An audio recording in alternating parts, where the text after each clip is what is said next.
Passons maintenant aux principales caractéristiques des anges. Wallahi, mes honorables frères et sœurs, je vais vous dire une chose. La première des caractéristiques, la plus belle, la plus sublime, la plus noble, la plus fantastique, c'est qu'ils ont été témoins et qu'ils sont et qu'ils seront toujours témoins de l'unicité d'Allah Azza wa Jal. C'est la plus grande caractéristique des anges. Shuhuduhum at-tawhid. Ils sont témoins de l'unicité d'Allah subhanahu wa ta'ala. Et nous avons un verset qui témoigne de cela. Ce verset il est dans la sourate La famille de Imran, Al-Imran. Shahid Allah annahu la ilaha illahu. Allah Azza wa Jal témoigne qu'il n'y a de divinité que lui. Et puis qu'est-ce qu'il fait? Subhanahu wa ta'ala, il lie son témoignage à lui, à celui d'autres créatures, celui des anges et celui des hommes qui ont le savoir et la science. Alors dites-moi sincèrement, n'est-ce pas là un honneur pour les anges d'être témoins avec Allah Azza wa Jal qui fait son propre témoignage subhanahu wa ta'ala, d'être témoins de l'unicité d'Allah subhanahu wa ta'ala, et que les hommes de science, ils viennent juste après. Regardez l'ordre. Allah Azza wa Jal le premier. Allah Azza wa Jal le premier. Shahid Allah annahu la ilaha illahu. Il est le premier. Allah témoigne qu'il n'y a de divinité que lui. Et ensuite, wal malaika. Les anges aussi témoignent. Wa ulul ilm. Et ensuite, les hommes qui ont un savoir, les hommes de science. Donc on voit ici qu'il s'agit de la plus grande et de la plus honorable caractéristique qu'ils aient, c'est qu'ils sont témoins de l'unicité d'Allah Azza wa Jal. Et ils le seront toujours. L'autre caractéristique des anges, c'est que Allah subhanahu wa ta'ala les a dotés d'ailes, des ailes. Ils ont des ailes. Le tout premier verset, je vous renvoie vers le tout premier verset de la sourate Fatir, la sourate le Créateur. Alhamdulillah fatir as-samawati wal ard ja'il al-malaikata rusulan. C'est le premier verset. Alhamdulillah fatir as-samawati wal ard ja'il al-malaikata rusulan. Allah est le créateur et il a fait des anges, des ambassadeurs et des envoyés. Uli ajnihatin mathna wa thulatha wa ruba' yazidu fil khalqi ma yasha'. Et il les a dotés d'ailes 2, 3, 4 et il augmente dans sa création ce qu'il veut subhanahu wa ta'ala. Le prophète sallam a vu Jibril 2 fois dans sa vie sous sa forme naturelle. 2 fois dans sa vie il a vu Jibril dans sa vraie nature. Et dans l'une de ces 2 fois où il l'a vu, il nous le décrit. Subhanallah. C'est incroyable. Quelle grandeur, quelle force pour ces makhlouqat nouraniya, ces créatures de lumière, c'est impressionnant. Il a dit, il a 600 ailes. 600 junah qad sadda bihi al-ufuq. Il a 600 ailes qui couvrent tout l'horizon. On comprend pourquoi le prophète sallam dans la grotte de Hira, et je vous renvoie à la longue tradition dans Sahih al-Bukhari, dans le recueil authentique de al-Bukhari, où Aïcha nous relate le long récit des débuts de la révélation. C'est dans les premiers hadiths de Sahih al-Bukhari. On comprend pourquoi le prophète sallam a été pris de peur et d'effroi. Parce que pour la première fois de sa vie, il voit Jibril devant lui. Pour la première fois de sa vie. Regardez. 600 junah. 600 ailes qui couvrent tout l'horizon.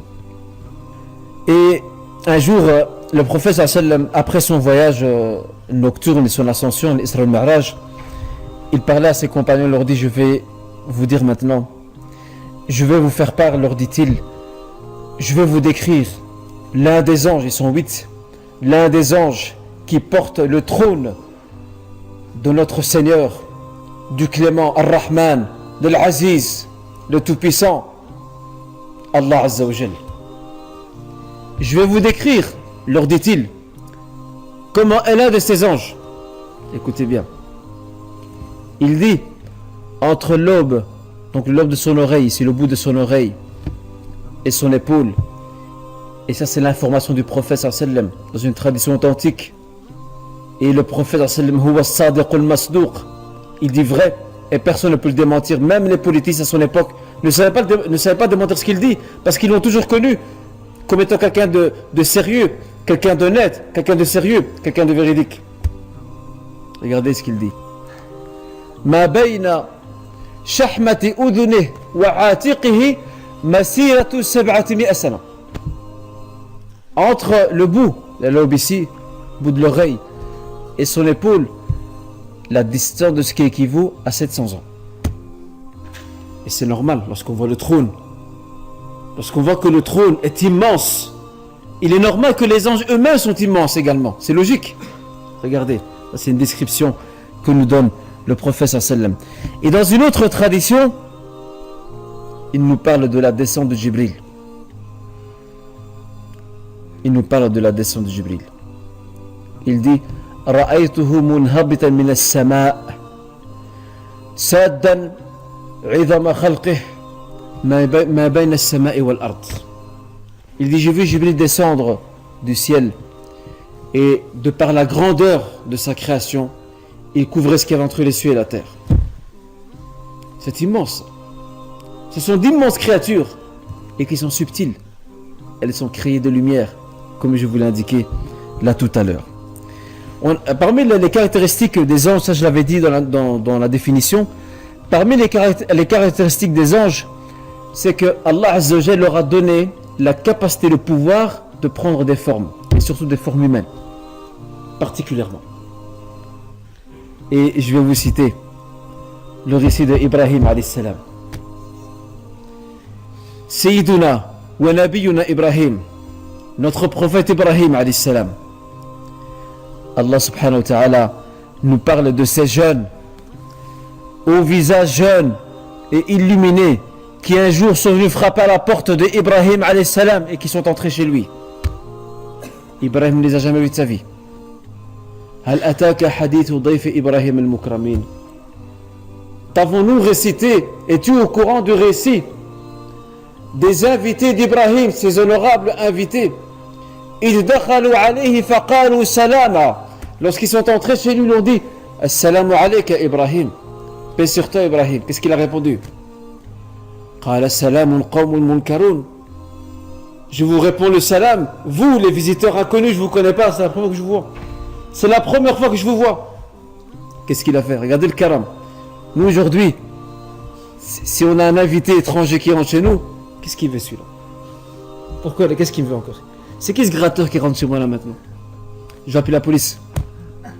C'est un intrus. Faut le mettre, monsieur, vous venez sans invitation. D'où je vous connais? Allez, barra dehors. Les Arabes avant, ils n'avaient pas ce comportement-là. L'étranger, il était honoré. Regardez la suite du verset. Qu'a fait Ibrahim?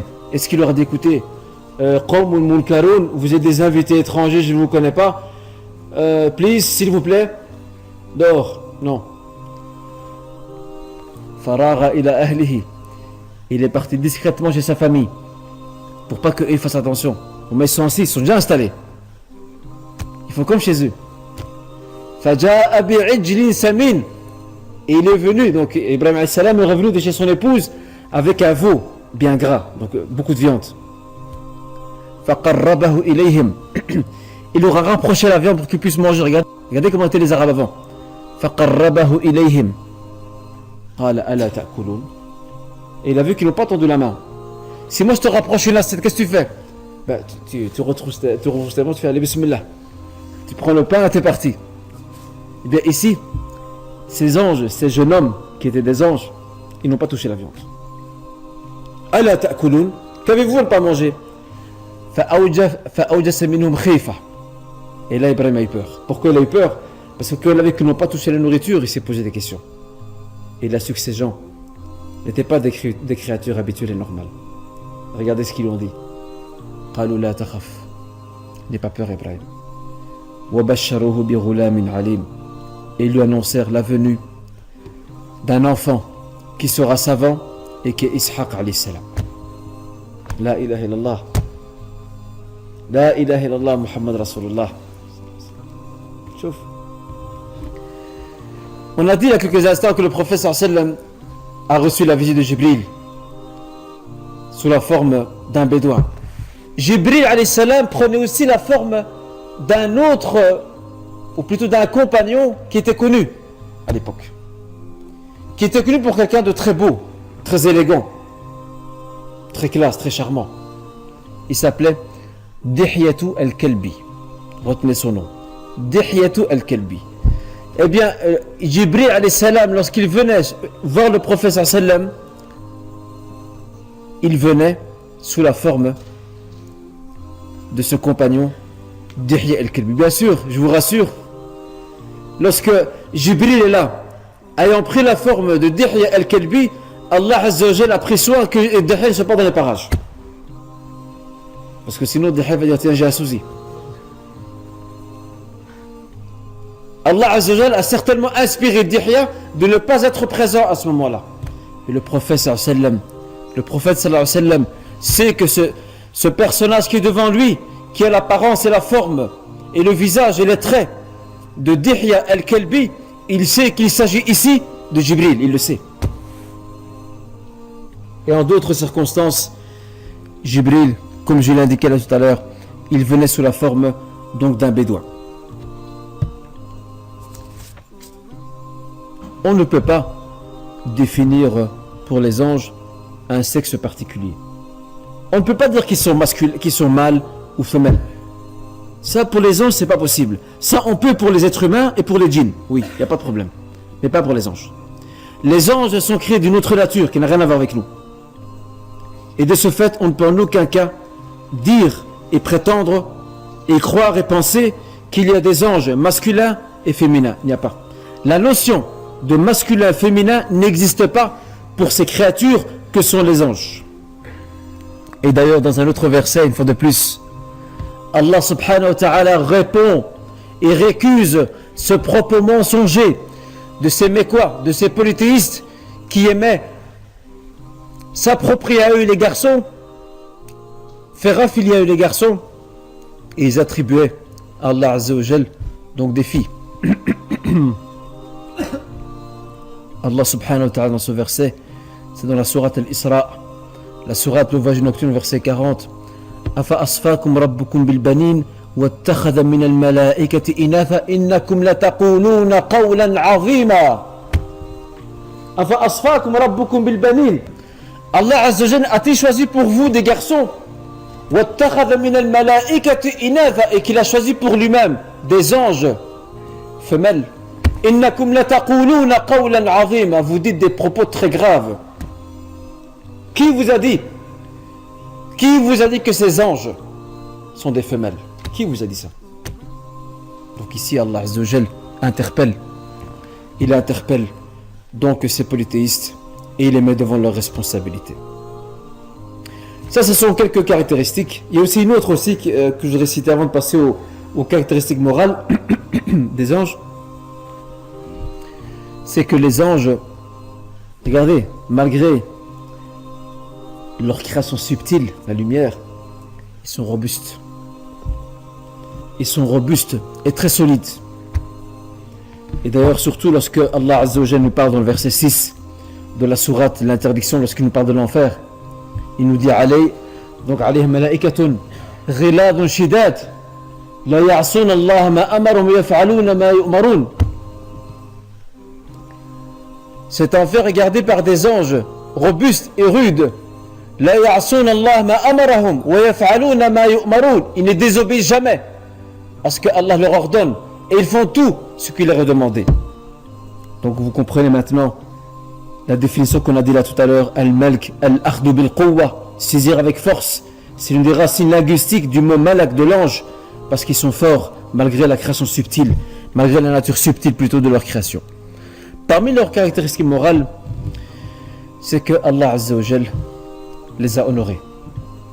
Et Wallah, il les a honorés. Lorsqu'il nous parle du Coran, gardé dans des pages honorables, Allah Azza wa Jal nous dit de ses anges, Bi-aidi safara kiramin barara. Bi-aidi safara kiramin barara. Ces pages sont gardées par des anges ambassadeurs qui sont honorables et obéissants. Regardez, l'honorabilité. C'est Allah qui les a honorés. Ils sont aussi à l'abri du péché. Ils n'ont pas l'instinct du péché comme nous. Nous, on l'a. Parce que nous sommes éprouvés pour ça. Allah subhanahu wa ta'ala nous a créés dans ce bas monde pour agir et pour voir en fait ce qu'on va faire. Pour voir après comment allons-nous agir. Nous devons assumer les conséquences de nos actes et de nos gestes. Les anges n'ont pas ça. Les anges, ils n'ont pas cet instinct de désobéissance que l'homme a. La ya'sun Allah ma amarahum wa yaf'aluna ma yu'marun. Ils ne désobéissent pas lorsqu'un ordre leur vient. Ils exécutent tout ce qu'il leur est demandé. Et aussi, et ça subhanallah, c'est l'une de leurs qualités les plus nobles. Ils ne vivent que de rappel d'Allah Azza wa Jal. Ils ne vivent que du rappel d'Allah subhanahu wa ta'ala, et ils ne vivent que du tasbih, de la glorification d'Allah Azza wa Jal. Ils ne vivent que de ça. Écoutez ce verset. يسبحون الليل والنهار يسبحون الليل والنهار لا يفترون. Ça c'est le verset 20 dans la sourate Les Prophètes. يسبحون الليل والنهار لا يفترون. Ils glorifient Allah Azza wa Jal nuit et jour. Jamais ils ne se lassent. Jamais ils ne sont fatigués. Et c'est pour ça qu'ils sont avec nous aujourd'hui d'ailleurs. Wallahi, c'est pour ça qu'ils sont avec nous. Parce que eux, leur passion, c'est le rappel d'Allah Azza wa Jal. Toute personne qui parle d'Allah subhanahu wa ta'ala, si tu es dans la rue, tu parles avec un frère, ou si une sœur dans la rue, ou quelque part avec une sœur qu'elle parle d'Allah Azza wa Jal, d'office, les anges arrivent. Mais dès que tu parles de dunya, dès que tu parles de futilité, eux ils se retirent, et il y a d'autres gens qui arrivent. C'est qui les autres? C'est qui? C'est les shayatines, c'est les satans. Les satans, ils aiment bien ça. Tout ce qui peut faire oublier l'homme, tout ce qui peut faire oublier à l'homme Allah Azza wa Jal, le Satan est preneur. D'office, il est partant. Mais dès qu'il y a un rappel d'Allah subhanahu wa ta'ala, la prière, le dhikr, l'istighfar, les assemblées de foi comme la nôtre aujourd'hui, ils sont d'office présents. Parce qu'ils sont à la recherche, absolument, ils ne vivent que de ça. Ils sont à la recherche de tout ce qui leur rappelle. Alors qu'eux, ils voient, nous, on n'a pas encore vu Allah Azza wa Jal. Eux, ils l'ont vu. Et ils savent c'est quoi? Ils savent qui est Allah, ils savent qui est Allah Azza wa Jal. Ils savent ce qu'il est, subhanahu wa ta'ala. Ils connaissent sa grandeur. Alors c'est pour cela qu'ils sont impressionnés par la grandeur d'Allah Azza wa Jal et ils veulent nourrir leur personne, si on peut parler ainsi, ils veulent la nourrir par ce rappel constant. Alors qu'avons-nous aujourd'hui à être de l'insouciance? Et parmi leurs caractéristiques morales, la pudeur. Les anges, al-malaika, les anges sont très pudiques. La preuve, lorsqu'Abu Bakr était entré, le prophète sallallahu alayhi wa sallam était chez lui, il avait découvert, on voyait son genou et sa cuisse. Quand Abu Bakr est entré, il n'a rien fait, il a laissé comme ça. Quand Omar est entré, il l'a laissé comme ça. Mais quand Uthman est entré, il l'a directement couvert. Alors là, les compagnons n'ont pas compris. Qu'est-ce qui se passe là? On a raté un épisode. Que se passe-t-il? Abu Bakr, entre chez toi, tu ne fais rien, tu laisses ta cuisse dévoilée. Omar entre, tu laisses ta cuisse dévoilée. Et voilà, quand Uthman arrive, tu la couvres directement. Qu'est-ce qui se passe? Regardez la réponse du prophète sallam. Ala astahyi, subhanallah. Ala astahyi mimman tastahyi min. Ne puis-je pas être pudique de celui, envers celui pour qui les anges ont beaucoup de pudeur? Les anges ont beaucoup de pudeur envers Uthman, parce que Uthman lui-même est quelqu'un de très pudique, très timide de nature. Regardez comment le prophète sallallahu alayhi wa sallam met le lien entre ses compagnons et le monde des anges. Il leur dit Ala astahyi mimman tastahyi minhu al-malaika. Qu'ai-je à ne pas être pudique face à quelqu'un pour qui les anges sont très pudiques? Regardez. Min akhlaqihim al-haya. Parmi leurs caractéristiques morales, la pudeur. Aussi, parmi leurs caractéristiques morales, c'est qu'ils ne supportent pas, les anges ne supportent pas les mauvaises odeurs. Al-malaika tata'adha min al-rawa'ih al-kariha. Les anges n'aiment pas les mauvaises odeurs. D'ailleurs, le prophète sallallahu alayhi wa sallam a dit à ses compagnons, ne mangez pas d'oignons, ni non plus de cressons. Ne mangez pas de ces éléments-là, ou de ces légumes-là, si vous voulez. Pourquoi? Parce que si vous venez à la mosquée, vous allez déranger les anges. Et un compagnon disait, Ghalabatna al-haja. On avait faim, on n'a pas pu se retenir. On a mangé des oignons, on a fait une bonne zerda, et voilà. Alors après, qu'est-ce qu'il leur a dit? Man akala min hadhihi ash-shajarati al-muntina fala yaqrabanna masjidana fa inna al-malaikata tata'adha mimma yata'adha minhu al-ins. Celui qui mange de cet arbre, de ces arbres, celui qui mange de l'oignon, celui qui mange du cresson, al-kurraf, celui qui mange de l'ail, al-thum, qui n'approche pas notre mosquée, car les anges sont dérangés de la même manière que les fidèles le sont. Et on peut par déduction dire aussi que les anges, c'est pas seulement ça, les anges sont dérangés par toute odeur qui est mauvaise. La transpiration, la mauvaise haleine. Et que Dieu vous préserve. La cigarette. Alors s'il y a parmi nous des frères qui fument, déjà premièrement on les encourage à couper avec la cigarette, c'est la première chose. Mais s'ils sont encore fumeurs et qu'ils font, Inch'Allah, ils vont vers le pas pour rompre avec la cigarette, ils n'ont surtout pas intérêt à fumer une cigarette avant d'entrer à la mosquée. Ils vont déranger énormément les anges. Quant aux principales actions, les principales missions que les anges ont, elles sont très nombreuses. Et certains de ces anges ont été cités par leur nom, et bien sûr ils ont c'est leur fonction, leur titre, et d'autres n'ont pas été cités. On sait qu'ils ont des fonctions, on sait qu'ils assument certaines tâches, mais on ne connaît pas leur nom. Je vais vous citer très brièvement quelques-uns de ceux dont on connaît les noms. Vous avez Jibril, alayhi salam. Jibril, c'est le président des anges. Jibril, Ra'isul Malaika. Jibril, Sayyidul Malaika, c'est le maître des anges, c'est le plus grand de tous. Et subhanallah, c'est le plus honorable de tous les anges auprès d'Allah Azza wa Jalla. Et lui, Jibril, a la tâche fabuleuse et sublime de transmettre la révélation aux prophètes et messagers qui sont envoyés par Allah Azza wa Jalla. Vous avez aussi un autre ange, Mikaël ou Mikaël. Lui s'occupe de quoi, Mikaël? De quoi il s'occupe, Mikaël? Tu as une idée? Mikaël, il est chargé de superviser la descente de la pluie. Nuzul al-matar. Il s'occupe de ça, c'est sa fonction. Bien sûr, nous on croit qu'il y a des facteurs d'ordre météorologique.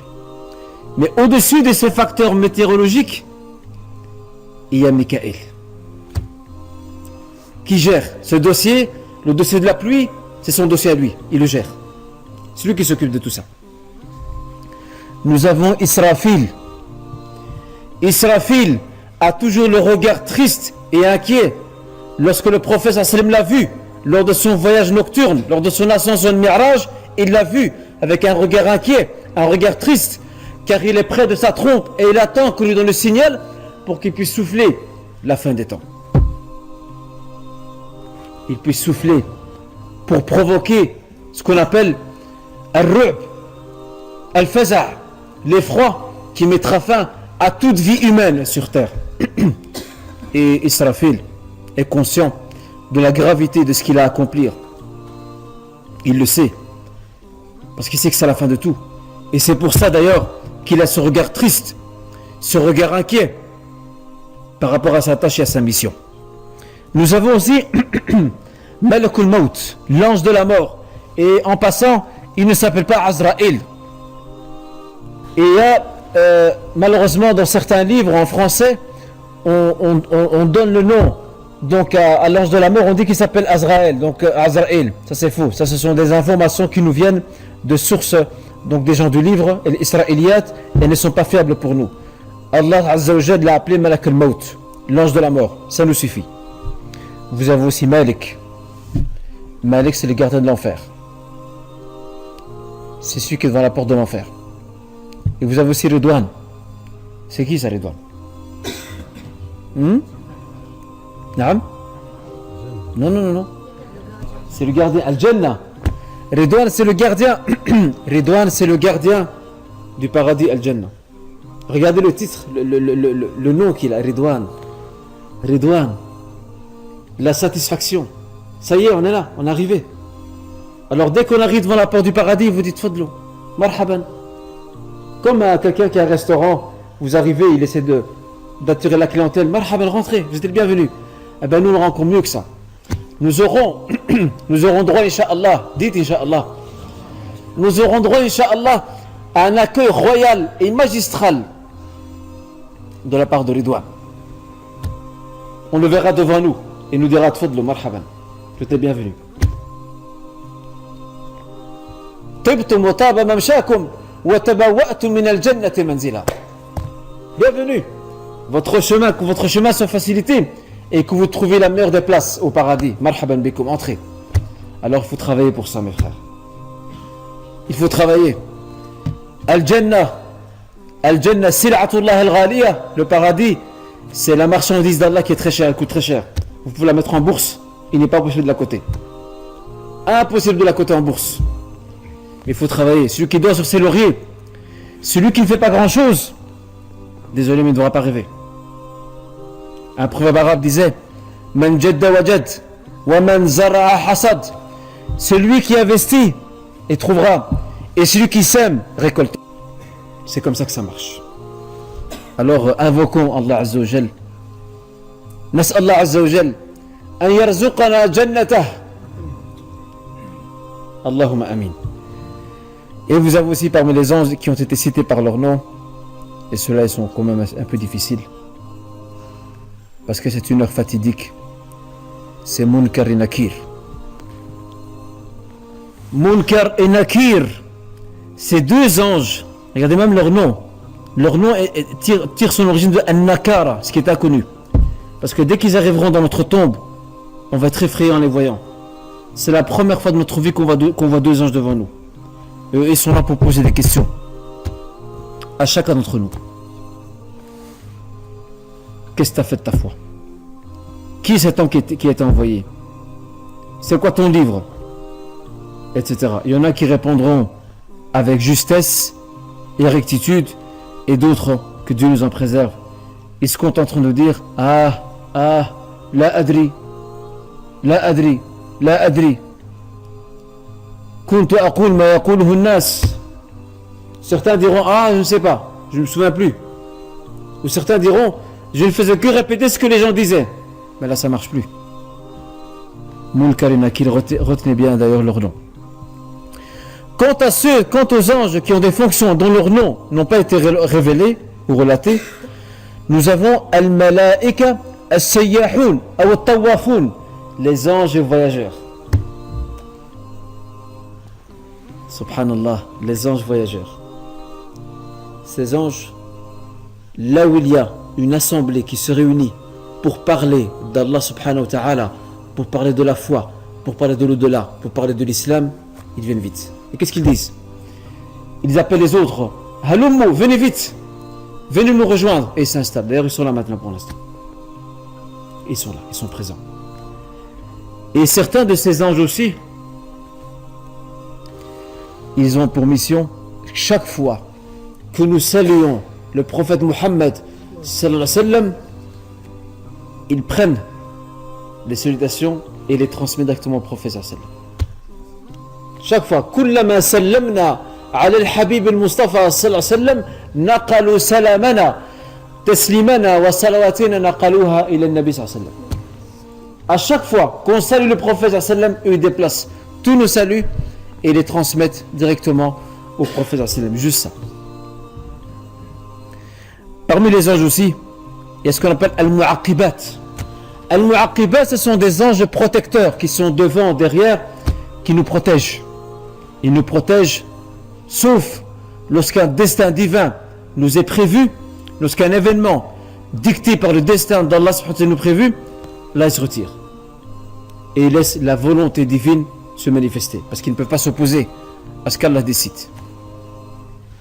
À ce sujet, Allah subhanahu wa ta'ala nous rappelle, c'est dans le verset 11 de la sourate, donc le tonnerre, lahu mu'aqibat min bayna yadayhi min khalfihi yahfazunahu min amrillah.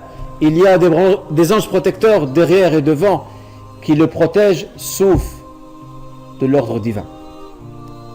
Ça veut dire que si Allah décide une chose nous concernant, ils vont se retirer pour laisser la volonté divine se manifester comme je viens de l'indiquer. Il y a également les anges qui ne cessent de demander pardon aux croyants. Et maintenant, ils sont aussi là, ceux-là. Ils sont aussi présents.